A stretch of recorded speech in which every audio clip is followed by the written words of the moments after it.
واخيرا كسرت اللعنه وقريت الاخوه كرامازوف، من الروايات اللي كل سنه بقول اقراها السنه اللي بعدها كالعاده. واللي كان مخوفني بصراحه غير طبعا حجمها ان انا بقلق جدا من الترجمات، وعشان اختار الترجمه دي تقريبا قارنت كل الترجمات اللي موجوده سواء بالانجليزي او العربي، وهي بصراحه مبسوطه ان انا رسيت على دي لان هي كانت فعلا ترجمه حلوه وخلت القرايه سلسه ولذيذه ومريحه جدا. اعتقد كل الناس عارفه الاخوه كرامازوف خلاص، بس يعني سريعا عشان لازم نقول هي بتتكلم عن عيله من اب اسمه فيودور، وهو مخلف 3 ولاد ديمتري وايفان والكسي، وليه ابن رابع يعتبر ابن غير شرعي، واحنا اصلا طول الروايه بنبقى مش متاكدين هل هو فعلا ابنه ولا لا، بس يعني 99% هو ابنه. كل شخصيه من الشخصيات دي المفروض انها بتمثل صفه او يعني فكره معينه. مثلا الاب يعني الصوره البحته للانانيه بكل اشكالها. الابن الكبير ديمتري هو يعني زي ما تقولوا بيمثل العاطفة، هو شخص متسرع وبيمشي ورا مشاعره قوي. ايفان ده بيمثل الفكر، هو من الناس اللي هي لازم كل حاجة تبقى منطقية بالنسبة له. واليكسي ده يعني الجزء المسالم الروحاني في الأسرة، هما زي ما بيقولوا كده هو صانع سلام، هو حتى أكتر حد بيعرف يهدي الأمور لو في خناقات ما بين إخواته وباباه وكده. والابن الرابع الغير شرعي اللي هو سميردكوف ده بيشتغل عندهم في البيت، ويعني الشخصيه دي بالنسبه لي بتمثل الغضب بكل انواعه، هو بجد عنده كميه غل وغضب رهيب وانا متفهماهم بصراحه. هي روايه بجد تحسوها قايمه على يعني غل قديم، على شخصيات متناقضه سواء مع بعض او يعني ما بينهم وما بين نفسهم اصلا من جواهم متناقضين، على شوية تراكمات ومشاكل نفسية ما اتحلتش، وهو ده أساس كل الشخصيات اللي في الرواية. الأب شخص شهواني أناني مش بيفكر غير في نفسه والحاجات اللي هو عايز يعملها، مش فارق له ولاده أبدا، كان على طول راميهم ناس تانية بتربيهم، أو يعني الناس اللي بيشتغلوا عنده في البيت هم اللي ربوهم من الآخر. وبجد بتحسوا على مدار الرواية إن كل ابن بيحاول يتمرد على باباه إن هو مش عايز يبقى زيه. عارفين عامة في العقد النفسية لما حد يقولك الناس اللي بتتربى مع أهالي مش كويسين يا إما بيكبروا يبقوا نسخة منهم يا إما بيكبروا يبقوا عكسهم تماما، هما الإخوات هنا كده بجد. يعني في منهم من كتر ما هو بيكره باباه بقى ساعات بيتصرف زيه في مواقف معينه، في منهم النقيض تماما ملوش اي علاقه بشخصيه الاب. روايتي عامه بلاقي ناس كتير قوي تزنقها في فكره ان هي صراع ما بين الدين والفكر او الدين والالحاد. هو الصراع ما بين الدين والالحاد موجود في الروايه وبيتكلموا عنه، بس مش هو ده الفكره الاساسيه في الروايه. بالنسبه لي انا حاسه ان هي عامه هي رواية صراع، يعني هي فعلا قايمة على الصراع، كل انواع الصراع بقى، سواء النفسية الفلسفية الانسانية الاجتماعية، وكل واحد من الاولاد دول كنت حاسة ان هو فعلا عنده صراع واضح قوي ما بينه وبين نفسه. يعني مثلا ديمتري كنت بحس ان هو عنده صراع رهيب ما بين الاخلاق او المبادئ او الحاجات اللي هو عارف ان هي صح او غلط، وما بين رغباته ومشاعره، عشان هو شخص كمان زي ما قلت عاطفي، فبيبقى مش بيعرف يفكر بعقلانية وبيمشي ورا مشاعره في اللحظة دي هي مودية فين. ايفان دايما بيتصور ان هو شخص ملحد وان هو يعني صريح قوي في آرائه الإلحادية، ودايما بيقول ان مفيش اله. بالعكس هو ايفان من كتر ما هو فعلا شخص بيحب البشريه وعنده مشكله رهيبه في تقبل الظلم اللي بيحصل في العالم، هو ده اللي خلاه يعني يتجه لفكره الالحاد، ان هو مش قادر يتقبل ان ازاي الاله يبقى موجود وسايب كل الحاجات دي بتحصل. عارفين المعضله بتاعت ابيكور اللي هي لو الاله موجود وقادر يشيل الشر بس مش عايز يبقى هو اله شرير، ولو هو عايز يشيل الشر بس مش قادر يبقى هو اله عاجز، ولو هو قادر وعايز يبقى ليه الشر موجود، ولو هو قادر ومش عايز يبقى احنا ليه بنسميه اله اصلا. يعني اعتقد دي ممكن تبسط شويه طريقه افكار ايفان قايمه على ايه، يعني اللي هو ايه سبب وجود الشر. فهو عنده صراع داخلي جدا ما بين المنطق والعدل. في لحظه صفا مع اخوه اليكسي هو بيتكلم معاه بيقول له يعني رغم ان هو دايما بيتكلم عن ان مفيش اله وان هو افكاره كلها الحاديه، بس هو في الحقيقه مؤمن بالاله، هو رافض بس العالم اللي الاله خلقه، وان مبادئه بتحتم عليه ان هو لو الاله جه في الاخر اداله تيكت يدخل بيها الجنه هو هيرجع له التيكت دي، عشان هو بجد مقتنع ان السعر اللي احنا بندفعه علشان ياخد التيكت بتاع دخول الجنة مش مستاهلة الظلم والعذاب والبشاعة اللي بتحصل في الكون، خاصة اللي بتحصل للأطفال. هو كتير قوي بيقعد يتكلم عن الأطفال، وان هو بيقول يعني حتى البشر اللي بيتظلموا في الآخر احنا كلنا نعتبر يعني أكلنا من التفاحة بتاعت آدم، لكن الأطفال ذنبهم ايه؟ بيقعد يقول قصص كتير لأطفال مختلفة كلها بشعة طبعا، وهو شايف ان مفيش أي مبرر بجد منطقي أو إنساني للحالات دي. أليكسي بقى تحسه الصراع بتاعه طلع في ان هو من كتر ما هو مش عايز يبقى زي باباه هو بقى النقيض تماما، اللي هو بقى على طول شخص مسالم، شخص هادي ما بيتعصبش ابدا، عايز يبقى كاهن، عايز يعيش حياة مسالمة ويعني يعيش حياة للرب. رغم ان هو في نقاشاته مع ايفان بيبان لنا ان هو ساعات برضه بيجيله شك، وان هو ساعات بيحس ان في حاجات مش فاهمها او حاجات مش عادلة مثلا، بس بيحاول. يعني هو الايمان بالنسبه له حاجه مهمه جدا. عنده عقده من ان هو يعمل اي يعني رد فعل يتقال عليه رد فعل كرامازوفي، عشان هو طول الروايه بيقعدوا يتكلموا عن ان عيله كرامازوف دي كلها نفس الجينات، وان كلهم حتى اليكسي المسالم ده اكيد فيه يعني اللي هو عرق كرامازوفي. هو دايما عنده عقده شويه ان هو مثلا حد يعصبه قوي او يتعصب فيقولوا اهو الدم الكرامازوفي ظهر، فيعني عقدته طالعه في ان هو عايز يبقى ملوش اي علاقه بالكرامازوف يعني عايز ان هو ما يبقاش فيه اي صفه من باباه. فهي روايه من منظور معين بالنسبه لي عن 4 رجاله وطريقتهم في ان هم يحاولوا يفهموا العالم اللي حواليهم، وهم لسه جواهم تراكمات كبيره قوي من طفولتهم وكلها بسبب الاب. والروايه بتبين قد ايه الاهالي ليهم تاثير رهيب على الاطفال حتى بعد موتهم. الروايه دي يا جماعه روايه شخصيات من الدرجه الاولى، يعني هي كلها بتتكلم عن الشخصيات وتغيراتهم وافكارهم، كل الحاجات دي. هي مش روايه احداث، بس هي روايه بتقوم على حدث واحد معين، هو يعني الحدث المهم في الروايه وهو جريمه قتل. وانا مش بحرق لكم والله، هو مكتوب في ظهرها ان الاب هيتقتل، وبنبتدي بقى نشوف ردة فعل الأولاد لموت الأب ده ومين هيتهم فيها والحاجات دي كلها. بس أنا بالنسبة لي الرواية كانت مش عن قتل أب، هي عن فشل أب وقد إيه هو شخص يعني كويس انه مات. الرواية مكتوبة كأن اللي بيحكيها لنا هو بني آدم عايش في المدينة أو القرية بتاعتهم في الوقت ده، فهو بيحكي لنا اللي بيشوفه، هو بيحكيها كأنها أسطورة، بيحكيها بطريقة بجد حلوة قوي. التفاصيل اللي هو بيعرفها في نقاشات الإخوات مع بعض أو أفكارهم الخاصة ما بينهم وبين نفسهم بتديني إيحاء إن الشخص ده لا يمكن يكون شخص كده عادي في القرية. هو كأنه بيحكي قصته هو شخصيا، يعني هو عارف تفاصيل مش عارفة ازاي عارفها، فأنا كان عندي فضول قوي أعرف يا ترى مين اللي بيحكي. الرواية بجد بتناقش مليون فكرة ومليون موضوع، ويعني مليانة معضلات ومشاكل فلسفية وأخلاقية واجتماعية وكل حاجة، يعني تاخد نقاشات 3 شهور. بس انا كنت حاسه ان من اهم الافكار الروايه بتناقشها هي تاثير افعالنا على بعض، قد ايه احنا افعالنا بتاثر على غيرنا، او يعني افعال غيرنا بتاثر علينا، سواء اهالي، اخوات، جيران، صحاب، ناس في المدرسه، ايا كان. دوستويفسكي في الروايه دي بالذات بجد باين قد ايه البشر كائنات متناقضه، يعني احنا تناقضات ماشيه على رجلين، كل واحد فينا مليان تناقضات وعقد وحاجات غير مفهومه، وان اللي يفتكر في اي وقت ان هو فاهم شخص تاني 100% فده غير صحيح بالمره.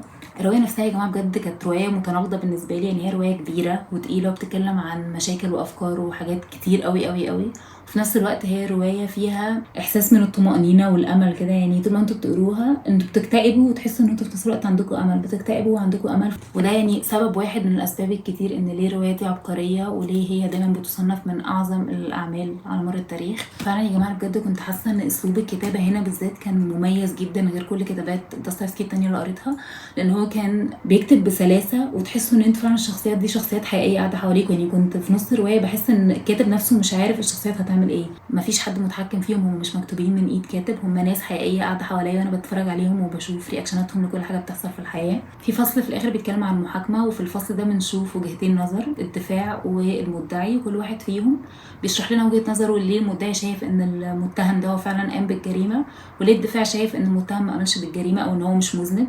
والمميز في الموضوع ان كل واحد فيهم بيستخدم السيكولوجيه بتاعه الشخص المتهم ده ان هو يحاول يشرح هو ليه شايف ان هو كده معناه انه مذنب، والتاني شايف ان ليه مشاعره كده معناه ان هو مش مذنب. ودي كانت فكره فعلا مميزه قوي بالنسبه لي، ان هي وضحت قد ايه السيكولوجيه احنا ممكن نستخدمها ان احنا نبرر اي حاجه سواء بالايجاب او بالسلب. وفكره ان هما الاثنين بيطلعوا يتكلموا عن المتهم بيقولوا كلام يعني متناقض، بس في نفس الوقت هما الاثنين عندهم جزء كبير صح، يبين قد ايه فعلا البشر كائنات معقده. يعني من الحاجات اللي لفتت نظري قوي برضو ان طول الروايه دايما بيبقى فيه كلام عن العيله دي كرامازوف، سواء من الناس او من الشخص اللي بيحكي نفسه، بيقعدوا دايما يتكلموا عن الكرامازوف دول عندهم جين وحش كده بيطلع في الاخر، جين الاب. بس في اخر الروايه بيبقى فيه جزء كده زي تحيه لكرامازوف، ودي كانت حاجه عجباني قوي ان هو يختار في اخر الروايه يقلب الكفه شويه ويخلي صوره فيها نوع من انواع التشجيع او الاحتفاء بالعيله باسم كرامازوف.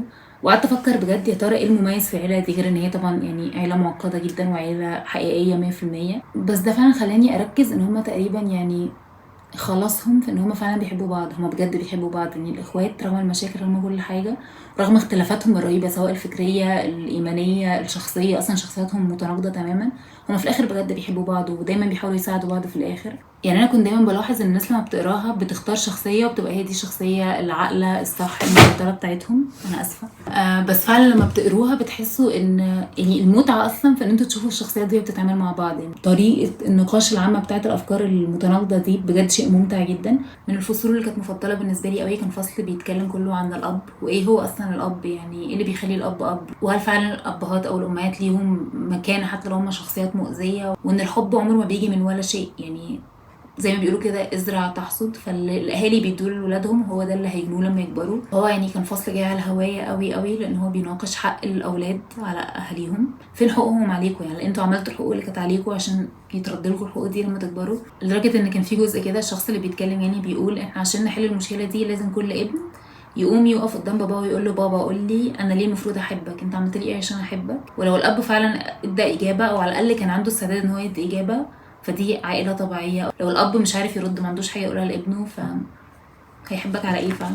الروايه بجد يا جماعه كانت برضو جايه في وقت مناسب قوي، لان انا كنت لسه بتفرج على قصه الاخوه ميلانديز اللي هم قتلوا باباهم، والوثائقيه يعني بتتكلم عن افكار متشابهه يعني عن دور الاهالي وهل الجريمه مبرره ابدا والحاجات دي كلها. بس يعني هنتكلم عن موضوع الولدين دول في فيديو الحاجات اللي شفتها في نوفمبر. بعد ما خلصت الروايه بقى لقيت قصه مصوره اسمها المفتش الاكبر، او يعني كبير المفتشين، ودي يعني اشهر فصل في الروايه، كل الناس هتبقى عارفاه اكيد، ودايما اللي بيقروها بيتكلموا عن الفصل ده اكتر حاجه، رغم ان انا شايفه ان الفصل اللي قبله بتاع ايفان وهو بيتكلم اللي هو اسمه تمرد تقريبا يكاد يكون اكتر اهميه من الفصل بتاع المفتش الاكبر، لان هو يعني بيهيئ الجو للفصل اللي بعده. المحقق الكبير او يعني كبير المفتشين زي ما قلت ده فصل واحد من فصول الروايه يعني، وهو المفروض بيحكي عن قصه المفروض ان ايفان مؤلفها، بتتكلم عن ان في وقت محاكم التفتيش في اسبانيا المسيح هيظهر تاني، وان الناس هتعرفه في الشارع من غير ما هو يقول ان هو رجع، ويطلبوا بقى منه حاجات اللي هو صحي لي بنتي اللي ماتت، طب مش عارفه يعني اشفي لي عيني العمية والحاجات دي، وهيبتدي يعمل فعلا معجزات كتير حواليه لحد ما كبير المفتشين هيشوفه ويأمر بالقبض عليه، ويقول ان هو هيتم حرقه تاني يوم مع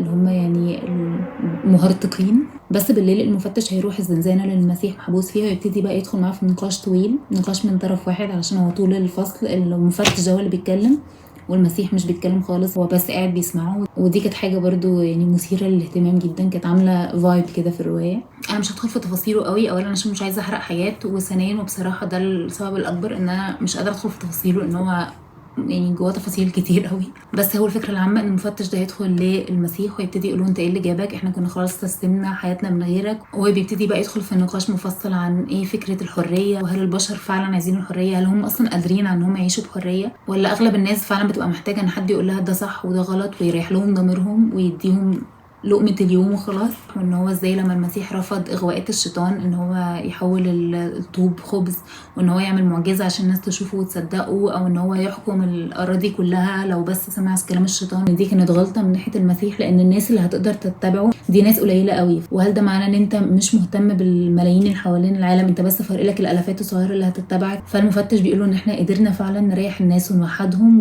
ونهدي ضمايرهم، يعني احنا بس بنتكلم باسمك، بس احنا ماشيين على يعني ترشيحات الشيطان عشان هو فاهم البشر اكتر منك. ومن الحاجات اللي عجبتني قوي في الفصل ده المفتش هو بيقول له ان هو كان من متبعين المسيح وكان ماشي بنفس فكر المسيح لحد ما اكتشف ان الطريقه دي غلط ومش هي دي الطريقه اللي هتريح البشر وهتوحدهم، فقرر ان هو يمشي على طريقه الشيطان. وبيقول له ان هو عارف ان هو لما يموت يعني مش هيدخل الجنه لان هو تبع الشيطان، بس هو شايف ان هو ضحى تضحيه كبيره قوي علشان يريح الناس، فاللي هو بطريقه ما بيلمح ان هو يعني احسن من المسيح كمان، ان المسيح ضحى بحياته في العالم بتاعنا لكن المفتش ضحى بحياته في العالم التاني العالم الابدي بقى، فان هو يعني عمل تضحيه اكبر من المسيح، هو ضحى بحياته الابديه علشان يريح الناس في العالم. فهو عامه كان فصل معقد جدا ومنه بندخل في مليون حاجه متشعبه نتناقش فيها.